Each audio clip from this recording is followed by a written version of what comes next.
Welcome to Das kitchen. இன்றைக்கி chicken சுக்கா எப்படி செய்யலான்னு பார்க்கலாம். ரொம்பவே ஈஸியான ரெசிபி, டேஸ்டியாகவும் இருக்கும். ஃபஸ்ட்டு நம்ம எடுத்து வச்சுருக்க எல்லா ட்ரை இன்க்ரீடியன்ட்ஸ் எல்லாத்தையுமே ட்ரை ரோஸ்ட் பண்ணிக்க போகிறோம். ஆயில் சேர்க்காமல் சோம்பு, ஜீரகம், மிளகு, அப்புறம் கரம் மசாலா ஐட்டம், மல்லி, மிளகாய் எல்லாத்தையுமே நல்ல ஒரு ஃப்ளேவர் வர வரைக்கும் ஃபஸ்ட்டு வறுத்துக்கலாம்.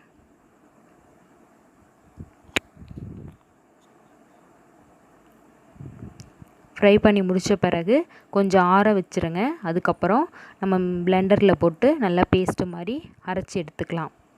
இது கொஞ்சம் நேரம் ஆறட்டும். அதுக்குள்ளே நம்ம போய் மசாலா ரெடி பண்ணிடலாம். ஆயில் நல்லா சூடாக இருக்குது. இதில் அரைச்சி வச்சுருக்க ஆனியன் பேஸ்ட்டு இதை சேர்த்துக்கிறேன். இது நல்லா ஃப்ரை ஆகணும். கோல்டன் கலர் வர அளவுக்கு இதை நல்லா ஃப்ரை பண்ணிக்கோங்க. நம்ம ஃபைனாக அரைச்சிட்டோன்னா ஈஸியாகவே நம்மளுக்கு வதங்கிடும். நம்ம இதில் நம்மளுக்கு வெங்காயம்லாம் நம்மளுக்கு தெரிய போகிறது கிடையாது. அதனால தான் பேஸ்ட்டாக நம்ம அரைச்சி போட்டுக்கிறோம். அடுத்தது இஞ்சி பூண்டு பேஸ்ட்டு, அதையும் சேர்த்து நல்லா வதக்கிக்கோங்க. அதோட பச்சை வாசனை போகிற அளவுக்கு நல்லா வதக்கிக்கோங்க.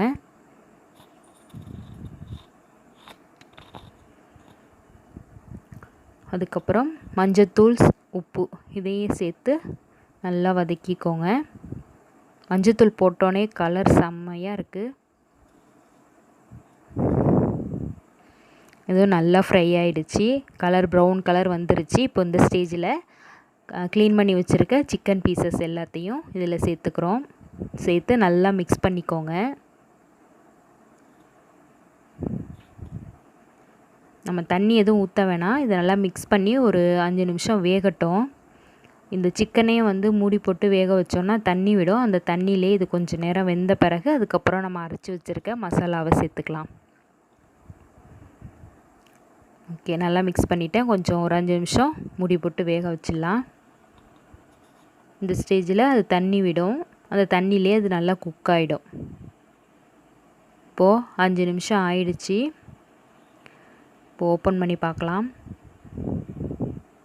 பாருங்கள், நம்ம தண்ணியே ஊற்றல, எவ்வளோ தண்ணி வெளியாக இருக்குன்னு.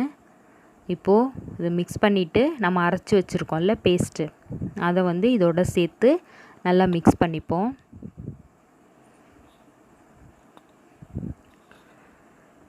இந்த பேஸ்ட்டே நல்ல ஃப்ளேவராக இருக்கும். நம்ம கரம் மசாலா அப்புறம் எல்லாமே, அதாவது இங்கே ஸ்பைசஸ் எல்லாத்தையுமே நம்ம ட்ரை ரோஸ்ட் பண்ணி பிளெண்ட் பண்ணியிருக்கிறதுனால இதோட டேஸ்ட்டும் வித்தியாசமாக இருக்கும். இப்போது இதை நல்லா மிக்ஸ் பண்ணிவிட்டேன். ஒரு 1/2 கிளாஸ் தண்ணி ஊற்றிட்டு சிக்கனை நல்லா வேக விட போகிறேன். சிக்கன் நல்லா வெந்து இந்த தண்ணி எல்லாமே ட்ரை ஆகணும். அது வரைக்கும் இது நல்லா வேகட்டும். மூடி போட்டே வேக வைங்க. அப்போ தான் எல்லாமே நல்லா ஓவரால் ஃபுல்லாக குக் ஆகும். இடையில ஓப்பன் பண்ணி கிளறி விட்டுக்கோங்க. இப்போ தண்ணியுமே ஓரளவு வத்திடுச்சு. இந்த மாதிரி இடையில கிளறி விட்டுட்டே இருங்க. இப்போது நம்மளுக்கு சிக்கன் சுக்கா ரெடி ஆயிடுச்சு. ஃபைனலாக கருவேப்பிலை போட்டு ஒரு கிளறிட்டு நம்ம பிளேட்டுக்கு மாற்றிக்க வேண்டியதுதான். இதை கண்டிப்பாக ட்ரை பண்ணி பாருங்கள். ரொம்பவே நல்லாயிருக்கும். சூப்பரான சைடிஷ். ட்ரை பண்ணி பார்த்துட்டு எப்படி வந்ததுன்னு உங்கள் கமெண்ட்ஸை சொல்லுங்கள். அப்படியே தான்ஸ் கிச்சனை சப்ஸ்கிரைப் பண்ணவும் மறந்துடாதீங்க.